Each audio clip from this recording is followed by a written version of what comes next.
which is primarily a military organisation, would have serious military and political consequences that would require our country to take reciprocal steps.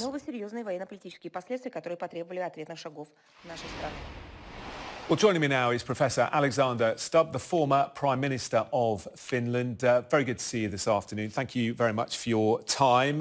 What do you make then of these threats from Russia? If Finland and Sweden join NATO, there will be serious repercussions. Well, two observations on that.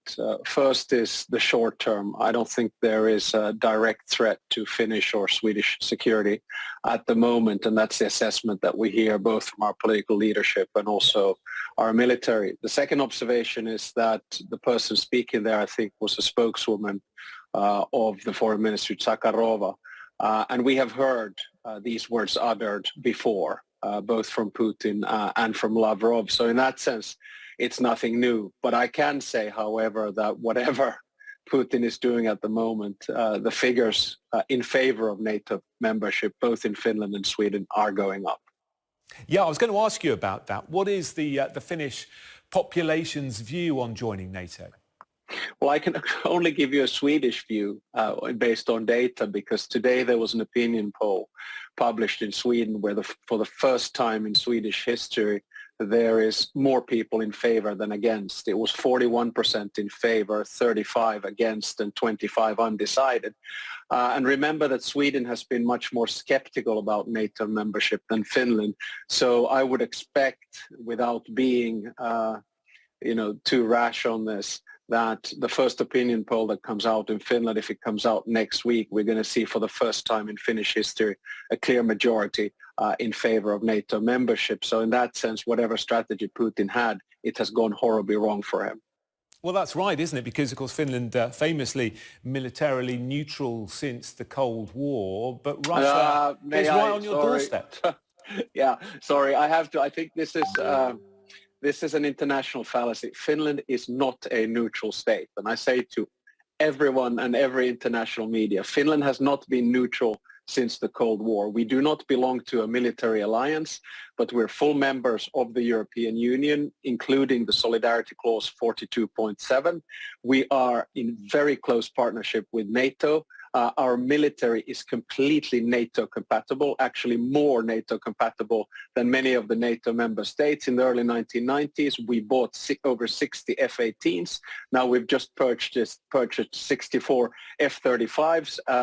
The United Kingdom brought us into a so-called JEF coalition inside NATO. So the only thing that we do not have is Article 5, but the rest of it, Finland is not neutral. We chose our football team in 1995, and that is the West, it is the European Union, and it is NATO. Okay. One thing we do know is that Finland and Sweden are getting enhanced access to NATO intelligence over Ukraine and the situation there at the moment. Is that something you welcome?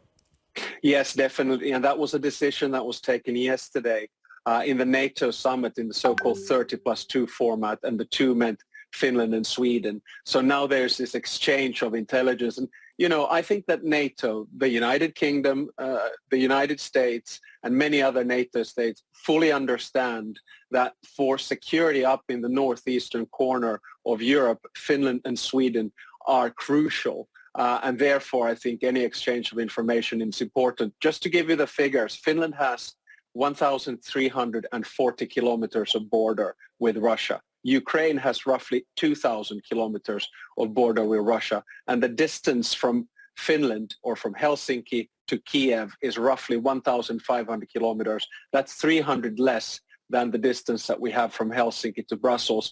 So that just gives you the strategic implications of why Finland is such a key part here. And this is what really amazes me with Putin's strategy. He has united the West.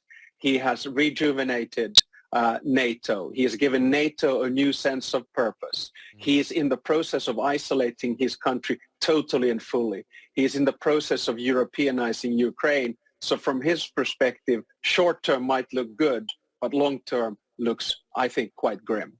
What's Finland doing to help the Ukrainian people? The Finnish government has today taken a decision on a package to NATO, which is both financial, it also includes material. From what I understand, and again, I don't have the information anymore as I used to, but it's tents and the like. As far as I can understand, there's no military equipment yet, but I would urge, I think, all of Europe to do, in Draghi's words, whatever it takes to help Ukraine at this particular moment. That's why I think the sanctions are a very good part. SWIFT will happen. There's no question about it. What I do think is that we're entering an era of total isolation of Russia, and then change of the regime has to come from inside. So, some people might say this could potentially be the beginning of the end for President Putin and his regime. You really believe that? It could be the beginning of the end? I think it could be. The problem here is that we do not know the timeline. Russians have a capacity to tolerate discomfort and uncomfort a little bit better than we do in the West. But and Russia does have great currency reserves. It has a fairly stable economy. But for how long it can sustain that? And I think that one of the key things that people have to look at here, there are 190,000 Russian troops right now on the move around Ukraine. And those 190 troops, most of the men fighting are young. They haven't really experienced the Soviet Union, and even their mothers haven't experienced the bigger part of Soviet Union. So for them to go and see this sacrifice in basically a completely unnecessary war and aggression toward what I would call a brother and sisterhood nation, Ukraine, it has to have some ramifications regardless of the economic situation. So I do think that in the long run, Putin made a colossal strategic mistake. And I think Russia is going to be completely isolated. And I'm really saddened for the Russian people, not for the regime. Yeah, we shall see how things pan out. It's a desperate situation. Former Prime Minister of Finland, Professor Alexander Stubb, many thanks.